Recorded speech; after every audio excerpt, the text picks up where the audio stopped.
புதுச்சேரியில் 2 பெண்களின் புகைப்படத்தை ஆபாசமாக சித்தரித்து மிரட்டிய மர்ம நபர்கள் குறித்து சைபர் கிரைம் போலீசார் விசாரணையில் ஈடுபட்டுள்ளனர். புதுவை லாஸ்பேட்டை பெத்திசெட்டிப்பேட்டையை சேர்ந்தவர் மங்கையர்கரசி என்பவர் லோன் ஆப் மூலம் 19,000 ரூபாய் கடன் பெற்றுள்ளார். கடனை வட்டியுடன் குறித்த நேரத்தில் திருப்பியும் செலுத்தியுள்ளார். அதற்கு பிறகு தெரியாத நபர் ஒருவர் மங்கையர்கரசி படத்தை ஆபாசமாக சித்தரித்து அனுப்பி மேலும் பணம் கேட்டு மிரட்டியுள்ளார். இதேபோன்று புதுச்சேரியை சேர்ந்த ஸ்னேகா என்ற பெண்ணின் பெயரில் மர்ம நபர் போலியாக இன்ஸ்டாகிராம் கணக்கை உருவாக்கியுள்ளார். அதில் தவறான புகைப்படங்கள் மற்றும் செய்திகளை வெளியிட்டு ஸ்னேகாவையும் மிரட்டியுள்ளார்.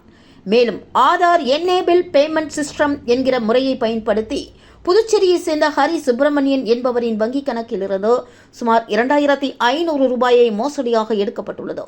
முதலியார்பேட்டையை சேர்ந்த பிரியதர்ஷினி என்ற பெண்ணின் வாட்ஸ்அப்பிற்கு ஆன்லைனில் முதலீடு செய்தால் அதிகம் சம்பாதிக்கலாம் என்று மெசேஜ் வந்துள்ளது. இதனை நம்பி 2,000 முதலீடு செய்து ஏமாற்றம் அடைந்துள்ளார். இதுகுறித்து பாதிக்கப்பட்ட 3 பெண்கள் உட்பட 4 பேர் சைபர் கிரைம் காவல் நிலையத்தில் புகார் அளித்துள்ளனர். அதன் பேரில் போலீசார் விசாரணையில் ஈடுபட்டு வருகின்றனர்.